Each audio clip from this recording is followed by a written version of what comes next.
Ouvrons notre livre, ouvrons notre Bible dans les lectures des psaumes 129 jusqu'à 134. Psaume 129 à 134. Faisons de nous-mêmes une place d'habitation de Dieu. Faisons de nous-mêmes une place d'habitation pour Dieu. Psaume 129, Psaume 129, versets 1 à 4. Reconnaissance pour les anciennes délivrances. Versets 1 à 2.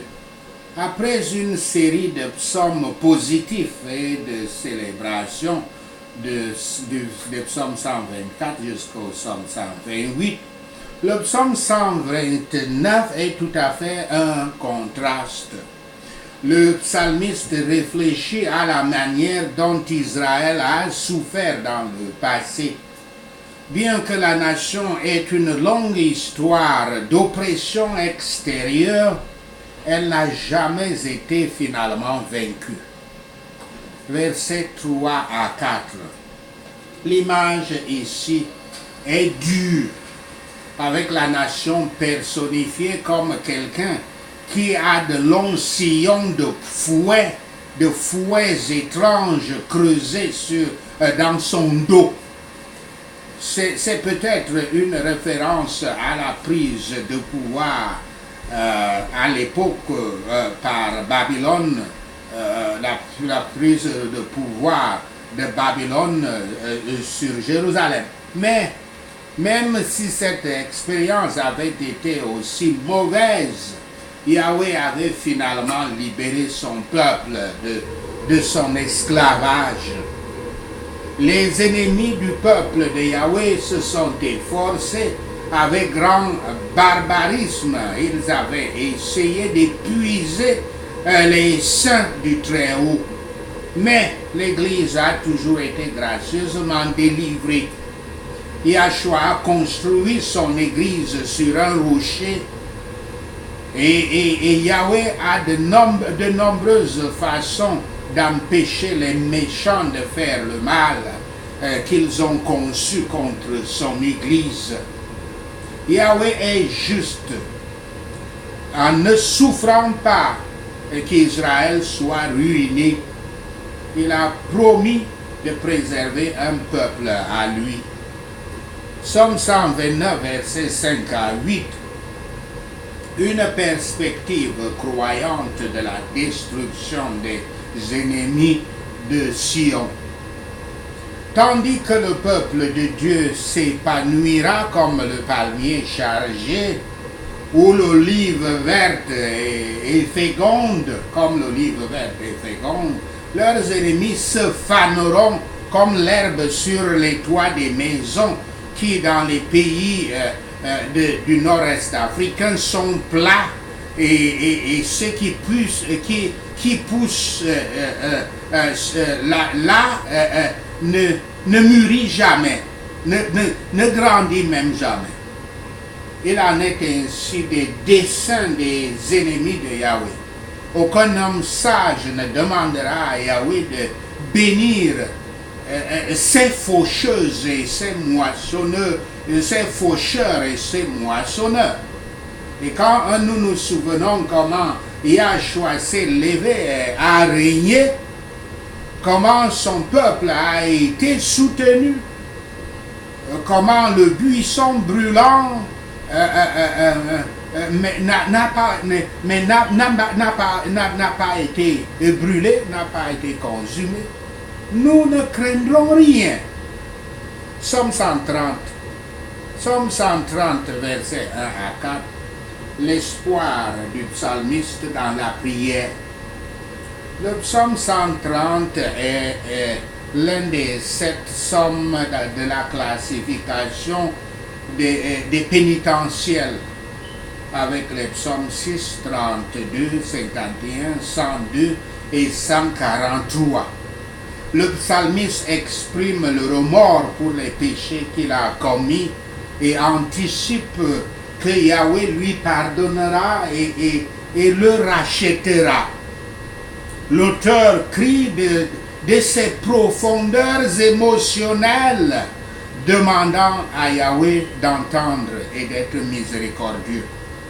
Il se rend compte que Yahweh n'est pas un rapporteur céleste des torts, c'est lui qui conserve les torts, car s'il en était ainsi, personne ne pourrait lui plaire. Yahweh a choisi de pardonner les péchés de son peuple, ce qui est un fait étonnant. La réponse, alors, devrait être la crainte révérentielle de Dieu. Ne pas se recroqueviller dans la panique et l'horreur, mais se soumettre volontairement à lui dans le culte et l'obéissance. Le seul moyen de soulager une âme empêtrée dans le péché est de s'appliquer à Yahweh et d'envoyer les demandes à Yahweh seul à Yahweh.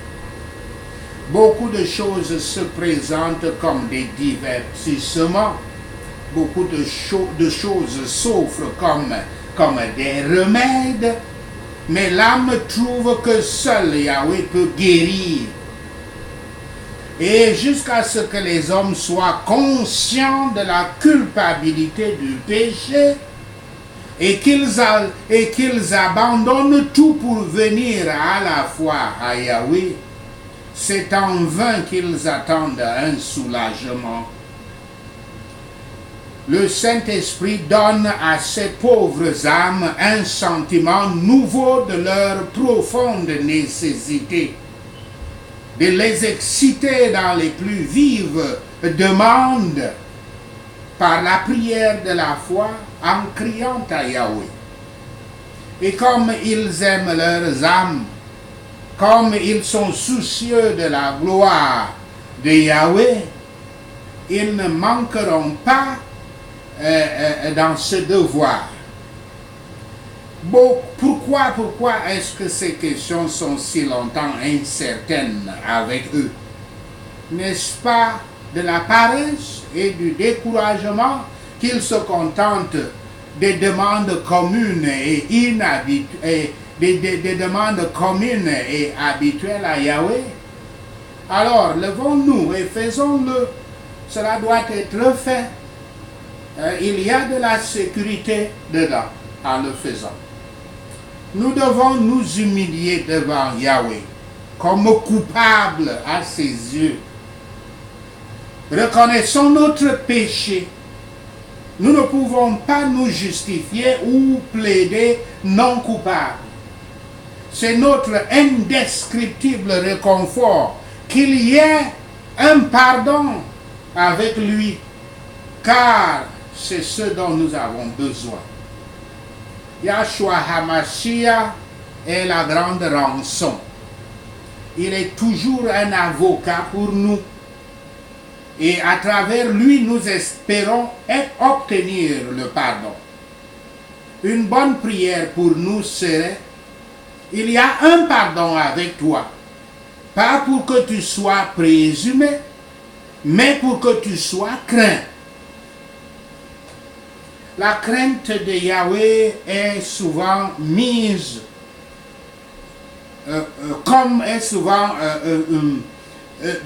placée comme le culte de Yahweh. Le seul motif et encouragement pour les pécheurs est ceci: qu'il y a pardon avec Yahweh. Psaume 130, versets 5 à 8. Sa patience dans l'espérance, versets 7 à 8. L'auteur il étend la portée de sa prière, ne se limitant plus à sa propre situation. Le psalmiste met tout Israël au défi de placer son espoir dans Yahweh pour chercher le pardon et la rédemption complète. C'est à Yahweh que mon âme attend pour les dons de sa grâce et pour l'action de sa puissance. Nous devons espérer pour cela seulement ce qu'il a promis dans sa parole. Comme ceux qui souhaitent voir l'aube, étant très désireux que la lumière viendrait longtemps avant le jour, mais encore plus sincèrement, un homme de bien aspire aux marques de faveur de Yahweh et aux visites de sa grâce. Que tous ceux qui se dévouent à Yahweh restent joyeusement avec lui en lui. Cette rédemption est la rédemption de tout péché. Yahshua HaMashiach sauve son peuple de ses péchés, à la fois de la condamnation et du pouvoir qui commande le péché. C'est une rédemption abondante. Il y a une plénitude toute suffisante dans le Rédempteur. Assez pour tous, assez pour chacun, donc assez pour moi, dit le croyant. La rédemption du péché inclut la rédemption de tous les autres maux. Donc, c'est une rédemption abondante à travers le sang expiatoire de Yahshua HaMashiach qui rachètera son peuple de tous leurs péchés.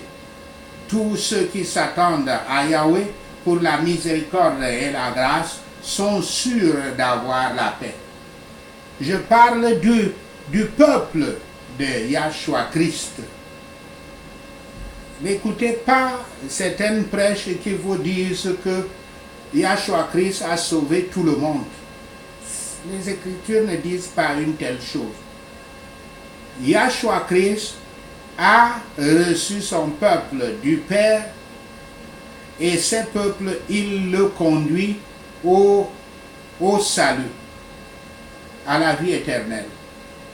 Donc ceux qui sont déjà en Yahshua et Yahshua en eux, qu'on appelle les véritables chrétiens, qu'on appelle les véritables disciples du Christ, sont son peuple et non pas les pécheurs qui sont dans le monde. Ils ne sont pas le peuple du Christ. Psaume 131. Psaume 131, l'humilité du psalmiste. Les croyants encouragés à avoir confiance en Dieu. Le psalmiste ne visait rien de haut ni de grand, mais se contentait de toutes les conditions que Yahweh lui attribuait. Les saints humbles ne peuvent pas penser aussi bien d'eux-mêmes que les autres pensent d'eux. Ils pensent toujours plus bas d'eux-mêmes par rapport à ce que les autres pensent d'eux. L'amour de Yahweh régnant dans le cœur subjuguera l'amour propre, l'ego, le moi. Là où il y a un cœur orgueilleux, il y a souvent un regard orgueilleux, un regard arrogant, un regard hautain. Connaître Yahweh est notre devoir. C'est apprendre suffisamment ce qui est haut pour nous, Yahweh. C'est notre sagesse que de ne pas nous mêler de ce qui ne nous appartient pas. Il était bien réconcilié avec toutes les conditions dans lesquelles Yahweh l'avait placé. Il avait été aussi humble qu'un petit enfant à propos, un petit enfant de l'âge du sevrage. Et aussi loin de viser les choses élevées comme entièrement à la disposition de Dieu, comme l'enfant à la disposition de la mère ou de la matrone,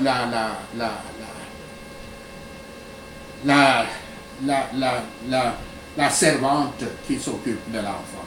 Nous devons devenir comme des petits-enfants, comme cela est dit dans Matthieu 18, verset 3. Nos cœurs sont désireux des choses du monde, pleurent pour elles et les aiment.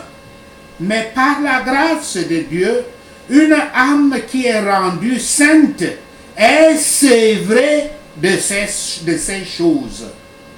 L'enfant est traversé et agité pendant le sevrage. Mais dans un jour ou deux, c'est-à-dire après un moment, pas nécessairement un jour ou deux, il ne se soucie plus du lait et il peut supporter la nourriture plus lourde, plus forte. Ainsi aussi une âme convertie se calme-t-elle sous la perte de ce qu'elle aime dans le monde, sous la perte des perceptions,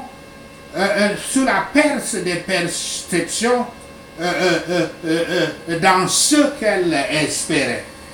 Et elle devient à l'aise, quoi qu'il arrive. Quand notre condition n'est pas à notre esprit, nous devons amener notre esprit à notre condition. Alors nous sommes à l'aise pour nous et aussi pour nous tous. Alors nos âmes sont comme un enfant sévré. Et ainsi le psalmiste recommande la confiance en Yahweh à tout l'Israël de Dieu, c'est-à-dire l'Église du Christ, à partir de sa propre expérience. Il est bon d'espérer et d'attendre tranquillement le salut de Yahweh à chaque épreuve. Attendre. La patience est ce qui te mène à la foi. Et Dieu teste votre foi, de voir votre foi en vous imposant, en retardant parfois les réponses à vos prières, pour voir si vous êtes patient et vous continuez toujours à croire en lui. Parce que la majorité de personnes, quand Dieu tarde à répondre à leurs critères, abandonnent les églises, abandonnent les endroits de prière, jettent leurs livres, leur Bible et puis recommencent à plonger dans l'esclavage du péché dans le monde.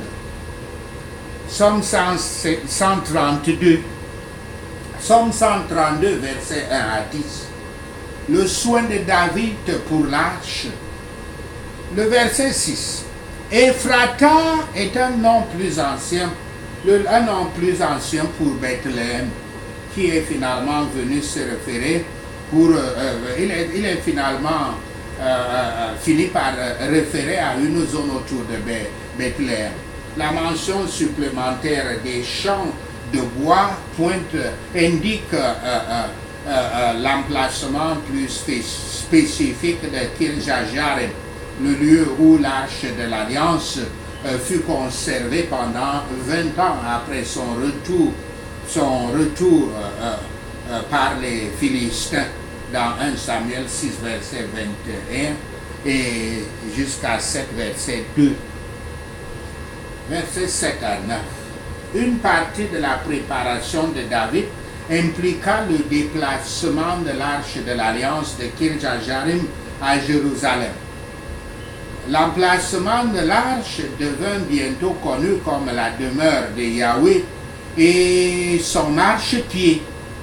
Le temple avait finalement été construit et les prêtres avaient été assignés à s'occuper de tous les aspects du culte communautaire. David s'est engagé à trouver une place pour Yahweh, pour l'arche, le gage de la présence de Yahweh. Quand le travail doit être fait pour Yahweh, il est bon de nous attacher à un moment. Il est bon de nous concentrer sur le travail du jour avec soumission à la providence, car nous ne savons pas ce qu'un jour peut produire. Et nous devrions d'abord et sans tarder chercher à faire de nos cœurs une demeure de Yahweh par le Saint-Esprit. Donc il prie que Yahweh prenne sa demeure. prenne sa demeure dans l'habitation qu'il a construite, et qu'il donnerait la grâce aux ministres du sanctuaire pour faire leur devoir. David plaide qu'il est oint de Yahweh, et il plaide comme un type de Christ, un grand oint. Nous n'avons aucun mérite à défendre, mais à cause de lui, en qui règne la plénitude du mérite, trouvons grâce. Et tout vrai croyant dans le Messie est un oint et a reçu la sainte huile de la véritable grâce. Je ne peux pas, j'aurais bien voulu développer ce point. On ne peut pas se dire chrétien si on n'a pas l'onction du Saint-Esprit. Et c'est le Saint-Esprit qui guide au salut.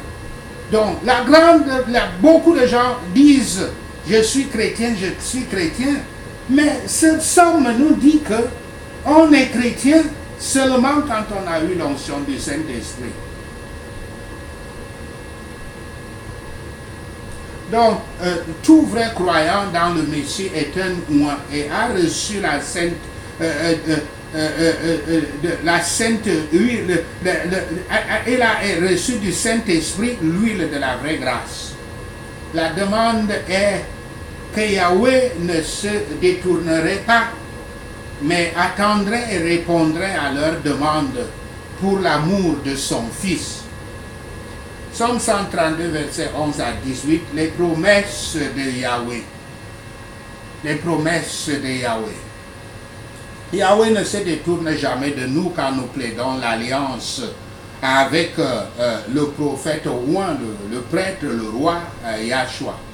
Comme l'amour de Yahweh est grand pour l'homme qui parle ainsi de son Église, c'est son désir de demeurer avec nous. Mais combien peu désirons-nous de demeurer avec lui?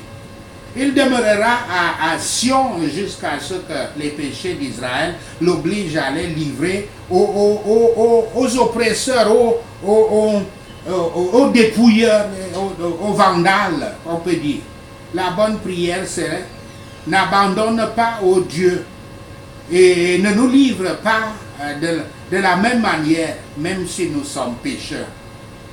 Le peuple de Dieu est une bénédiction spéciale sur les joies communes, et cette bénédiction y met une douceur particulière. Les pauvres de Sion ont raison de se contenter d'un peu de ce monde parce qu'ils ont de meilleures choses préparées pour eux. Yahweh bénira abondamment la nourriture de l'homme nouveau, de l'homme né de nouveau, et satisfera les pauvres en esprit avec le pain de vie. Il donne plus que ce que nous demandons. Et quand il donne le salut, il donnera une joie abondante. Yahweh rendra nuls tous les desseins formés pour détruire la maison de David, jusqu'à ce que le roi Messie en sortira, pour s'asseoir sur le trône de son Père. En lui, toutes les promesses sont centrées. Ses ennemis qui ne voudront pas qu'il règne sur eux seront au dernier jour vêtus de honte et de confusion pour toujours. Psaume 133. Psaume 133, l'excellence de l'amour fraternel. Nous ne pouvons pas en dire trop. C'est bien si on pouvait en dire assez pour persuader les gens de vivre ensemble en paix. C'est bon pour nous, pour notre honneur et notre réconfort. Et cela apporte un plaisir constant à ceux qui vivent dans l'unité. L'agrément de ceci est comparé à l'huile de l'onction sainte. C'est le fruit du Saint-Esprit, la preuve de notre union avec le Messie. Et il orne son évangile. Il est rentable, aussi bien que plaisant. Il apporte des bénédictions nombreuses comme des gouttes de rosée. Il refroidit la chaleur brûlante des passions de l'homme comme les rosées refroidissent l'air et rafraîchissent la terre. Il humidifie le cœur et le rend propre à recevoir la bonne semence de la parole et à la rendre féconde. Voyez la preuve de l'excellence de la bénédiction. Yahweh commande la bénédiction. L'homme ne peut que demander une bénédiction. Les croyants qui vivent dans l'amour et la paix auront maintenant le Dieu d'amour et de paix avec eux et ils seront bientôt avec lui pour toujours dans un monde d'amour et de paix sans fin. Que tous ceux qui aiment Yahweh s'abstiennent et se pardonnent réciproquement comme Dieu leur a demandé à cause du Christ. Somme 134. Somme 134, une exhortation à bénir Yahweh. Nous devons nous éveiller pour rendre gloire à Yahweh et nous encourager à espérer de lui la miséricorde et la grâce. C'est un excellent plan pour remplir toutes nos nuits, toutes nos minutes de rechange avec des méditations pieuses et des prières et des louanges. Aucun temps ne serait alors un fardeau, ni ne devrait tuer nos heures pour des petites conversations et de vains amusements ou